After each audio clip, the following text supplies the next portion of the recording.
मेघ गहराते गए और थोड़ी देर में वर्षा होने लगी। यह फुहार नहीं थी जो मात्र भिगो देती। यह तो धारासार वर्षा थी जो डुबो सकती थी। अब नरेंद्र की समझ में आ रहा था कि वर्षा से गोवर्धन कैसे रक्षा करता है। कितना भी पानी बरसे, उसे बहकर नीचे ही जाना होगा जब तक कि वह यमुना में न पहुंच जाए। इंद्र के मेघ गोवर्धन के रहते किसी को कैसे डुबो पाएंगे। दोपहर हो आई थी, किंतु धूप का कोई कष्ट नहीं था। वर्षा धारा प्रवाह होती जा रही थी। चारों ओर जल ही जल था। धूप नहीं थी, किंतु समय तो हो ही गया था। पेट को भूख लगाई थी। पैदल चलने से भूख और थकान कुछ अधिक ही परेशान करने लगी थी। गीली मिट्टी में पाँव भी धंस रहे थे और यह चलना सामान्य चलने की तुलना में अधिक असाध्य हो गया था। नरेंद्र बिना कुछ खाए पिए चलता ही चला गया। पेट भूख का कोई संकेत भेजता तो नरेंद्र मुस्कुराकर अपने आप ही कहता, अरे भाई, चल। वह छलिया तेरी परीक्षा ले रहा है। अन्न तो भेजा नहीं और भूख भेज दी। किंतु बातों से तो न पेट भर रहा था, न मन संभल रहा था। दूसरी ओर गीली मिट्टी से निरंतर संघर्ष चल रहा था। मिट्टी पैरों से चिपक जाना चाहती थी और पैर मिट्टी से पूर्णतः मुक्त हो जाना चाहते थे। जब मिट्टी चिपक नहीं पाई तो फिसलनमय हो गई। यह मुझे गिराकर ही दम लेगी, नरेंद्र ने मन ही मन कहा। फिसलकर नहीं गिरूंगा तो भूख से चकराकर गिरूंगा। किंतु गिरूंगा नहीं तो वह श्याम उठाएगा किसको। नरेंद्र के पग मन मन भर के हो रहे थे। उसे लग रहा था कि दृष्टि भी धूमिल हो रही है। संभवतः चाल में भी स्थिरता नहीं रह गई थी। उसका तर्क कह रहा था कि वह अब गिरने ही वाला है, पर उसका विश्वास कह रहा था कि कृष्ण अब उसे थामने ही वाले हैं। नरेंद्र को इस खींचतान में रस आने लगा था। अच्छा है, वह गिर जाए तो कृष्ण की पोल तो खुल जाएगी। सहसा पीछे से किसी ने पुकारा, बाबा जी, जरा थमना। नरेंद्र ने पुकार तो सुनी, किंतु न वह रुका, न उसने मुड़कर देखा और न ही उसने कोई उत्तर दिया। न जाने पुकारने वाला किसको पुकार रहा था। यहां आसपास इतने साधु सन्यासी थे। पुकारने वाला उनमें से किसी को भी पुकार रहा हो सकता है। वह यह क्यों माने कि कोई अपरिचित उसे ही पुकार रहा है। कोई सतयुग तो है नहीं कि भक्त ने हठ पकड़ी और भगवान का आसन डोल गया। पुकारने वाला और भी निकट आ गया था। साधु महाराज, आपसे ही कह रहा हूं, जरा थम जाओ। ऐसे क्यों भाग रहे हो कि तुम्हें पकड़ने के प्रयत्न में ही फिसलकर गिर जाओ।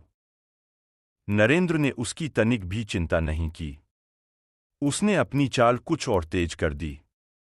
ठीक है, अब कृष्ण को ही परीक्षा देने दो। वह व्यक्ति एकदम निकट आ गया। महाराज, आपके लिए भोजन लाया हूं।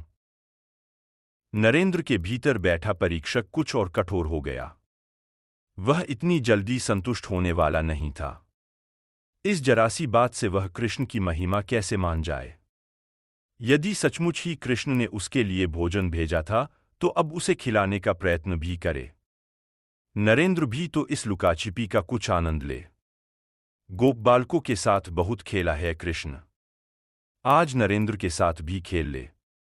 देखें कितना बड़ा खिलाड़ी है वह कृष्ण। नरेंद्र ने भागना आरंभ कर दिया। उसे स्वयं यह सोचकर आश्चर्य हो रहा था कि थोड़ी देर पहले तक तो जैसे वह चक्कर खाकर गिरने वाला था और अब सहसा उसमें इतनी शक्ति कहाँ से आ गई थी कि वह भागता जा रहा था। नरेंद्र आगे आगे भाग रहा था और वह व्यक्ति पीछे पीछे। यदि वह कोई साधारण दानशील भक्त था जो किसी साधु सन्यासी को भोजन कराकर पुण्य कमाना चाहता था तो वह उसी के पीछे क्यों भाग रहा था। किसी अन्य साधु सन्यासी, भिक्षुक, भिखारी, किसी पंडे पुरोहित को भोजन क्यों नहीं करा देता। हो सकता है कि वह भी कोई नरेंद्र जैसा ही हठी साधक हो जो इस प्रकार के पलायनशील साधु को ही भोजन करवाने का संकल्प कर रहा हो।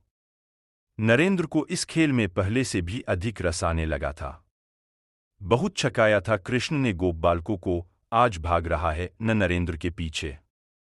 नरेंद्र गोपालों का सारा हिसाब बराबर कर देगा। सहसा वह व्यक्ति उसके एकदम निकट आ गया। उसने लपककर नरेंद्र का हाथ थाम लिया। दौड़ा दौड़ाकर मार डाला महाराज। मील भर से भागते आ रहे हो, अब तो भोजन कर लो। नरेंद्र खड़ा खड़ा हाफ रहा था। उसके मुख से एक शब्द भी नहीं निकला, किंतु उसकी आंखें उस व्यक्ति को निरख परख रही थीं। उसमें कुछ भी असाधारण या विशेष नहीं था।